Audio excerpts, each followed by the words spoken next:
Cityopolis finds its streets once again aflame with gang war, this time on several fronts. Well, mostly 3, consisting of the usual suspects: a B-Man's gang, the Stingers; Snakehead's gang, well, the Snakes; and of course, the Carbuncle family.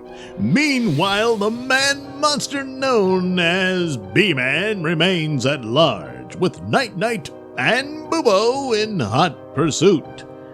Elsewhere, though, within the office of Cityopolis Police Commissioner Charles Wetman, we find him in a meeting with Detective Harry Bollocks. All right, Bollocks, what do you got? There's no doubt about it, Commissioner. All the murders around the Poser killings is tied in with this deal about the import-export business that the Carbuncle family stands to completely take control of. All the victims are either directly or indirectly connected to the potential ownership of the whole shebang. With all the advantages now clearly in the corner of the Carbuncle family, they have to be the main suspects behind the killer we now know as the Poser. Well, except that LaRouge Carbuncle and his brother and his daughter were all victims of the Poser. You're trying to ask me to believe that someone within the organization went so far as to take out some of their own members, including the head of the family being LaRouge Carbuncle himself? Well, they're criminals, and they're always backstabbing. Yeah, well, with LaRouge dead and his brother dead, that leaves Mama Rose Carbuncle as the head of the family. Now you're asking me to believe that she's going to sit quietly while this Poser character goes about his business after killing her daughter? What if there was more than one Poser? What do you mean? Well, due to the obvious shape-shifting abilities of this Poser, we had long suspected that Maiden Mud was the culprit. But, well, since she can't be in 2 places at once, we had to write her off. But who's to say she wasn't involved in some of the killings, and this other Poser was the killer in some of the others? So that would leave it that Rose might be more favorable to one over the other, and might have arranged for Maiden Mud to end up on the bad end of B-Man recently that left her in the current state of her coma. Yeah, there might be something to that, Bollocks. And, of course, we'd have to factor in that Maiden Mud was stupid enough to fall for that, but, well, crazier things have happened.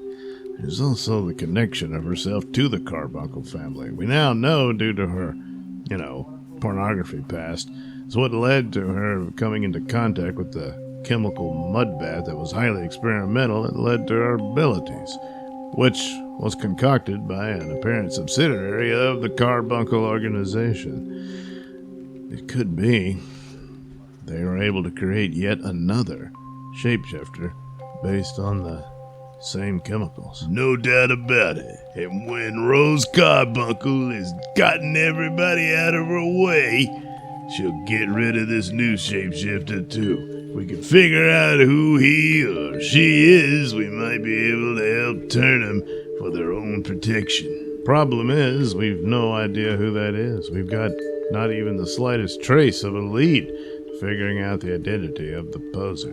Unless they come in on their own, we're pretty much blind here. We don't have enough to get a warrant against Rosa. Nothing.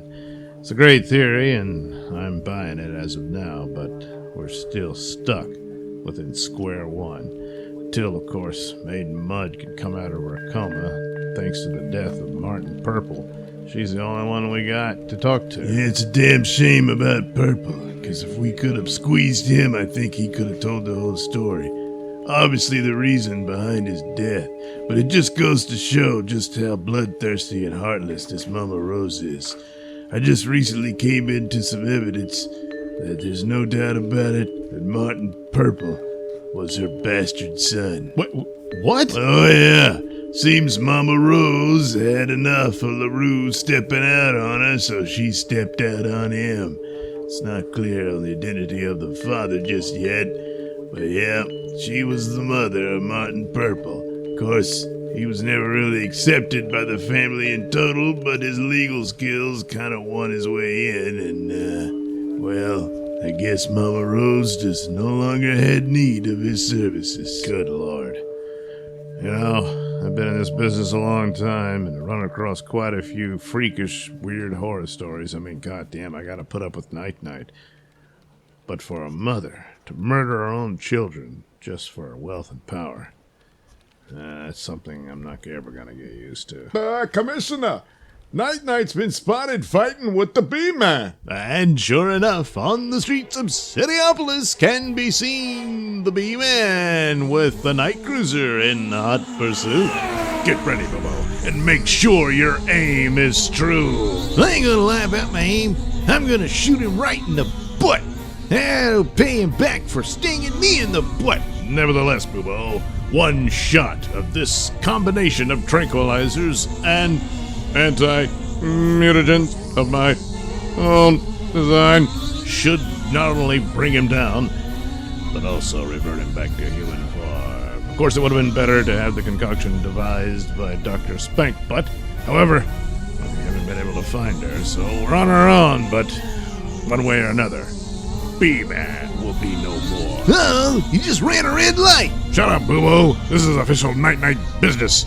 Traffic laws don't apply to me. Oh, Shit! Oh, goddammit. oh man, you totaled that guy's truck. Now, don't worry, the night cruiser is indestructible. Yeah, his truck wasn't. God damn it, Boo-Boo. Collateral damage. Besides, Oh, yeah. why haven't you taken the shot? Well- You've been paying attention to the course before you instead of backseat driving. None of this would have happened. Well, I was not in the back seat. I'm in the side No, seat. goddammit, Boo-Boo. Take the shot. Okay. Yeah, got him. Right in the butt.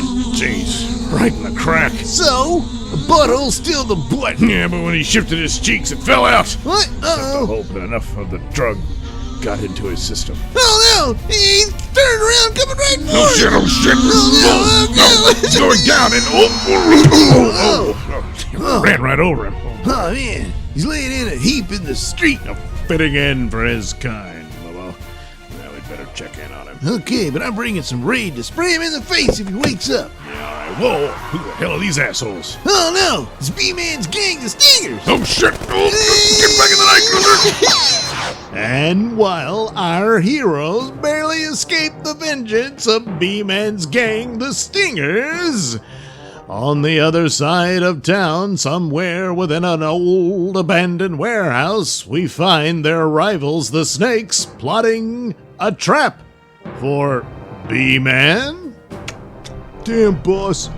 It's the biggest pile of Twinkies, cupcakes, and donuts I ever seen. Yes, and we won't have the biggest pile ever if you don't stop stuffing your face with the merchandise. Oh, come on, boss. It's only a few. I can't help it if I got a sweet tooth. Unfortunately, B-Man's weakness is having a sweet tooth. And since we've robbed all the local stores that have sweet treats, his senses will soon pick up the sweet scent of these delightful treats and lure him right into our trap. Thus, we'll have our revenge for what he obviously did to our leader, Snakehead. Boss, B-Man's on his way. All right, everybody, get into positions and wait to spring the trap on my word. All right, there he is. Yeah, but, man, must have lost weight or something. He looks like he shrunk. Yeah, it does look different. Yeah, and it's like he grew a nice rack. Well, I don't know what the... All right, he's right in the trap. Throw the net! Whoa! Got him good. He's all Yes. tangled up in it. Got him completely trapped. Well, B-Man. How the mighty have fallen. How does it feel to be at the feet of the snakes. Damn, boss! Hurry up, shoot him before he breaks out! Damn it, don't interrupt my speech! Now, Beeman, And what follows is a scene right out of the goriest of gory horror movies as the Bee-Man wreaks horrible vengeance upon the snakes. And this, not just being stung, well, if you've ever seen Jeff Goldblum's version of The Fly, you get an idea of what's happening. You know that scene where he puked on that guy's foot? Yeah, only, 100 times over in this case. Yeah. But anyway, how can Bee-Man be here when he was recently picked up by the Stingers, rescuing him from Night-Night? Well, it's quite a mystery, and hopefully will be solved at another time. But speaking of mysteries, we turn now to Detective Harry Bollocks, investigating the charred ruins of the former office of the now deceased attorney-at-law, Martin Purple.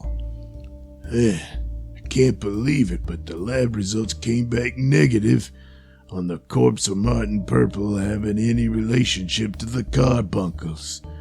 I just don't figure it. The birth certificate was pretty clear.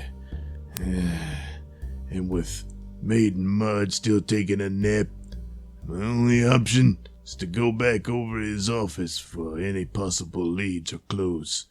But damn it all, the poser sure did his job burning this place down. Hardly anything left. And wait a minute.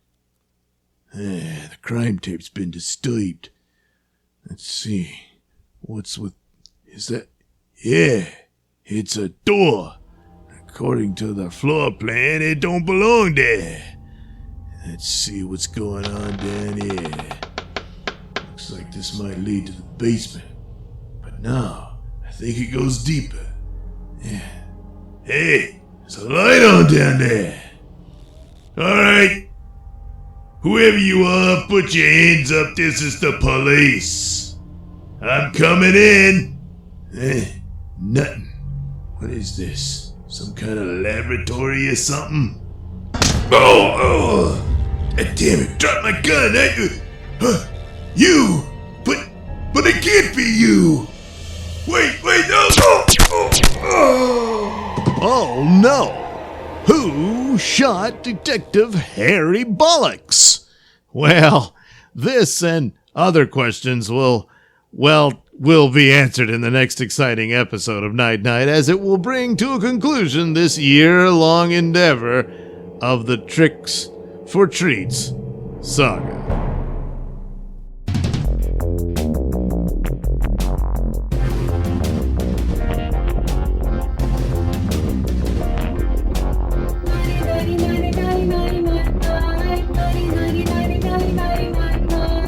This has been a Nailsin production. The Night Night theme song is performed by Alistair White and his lovely wife Heather. Incidental music is courtesy of Kevin MacLeod. All characters are performed by me, Douglas Nelson. Join us again, won't you?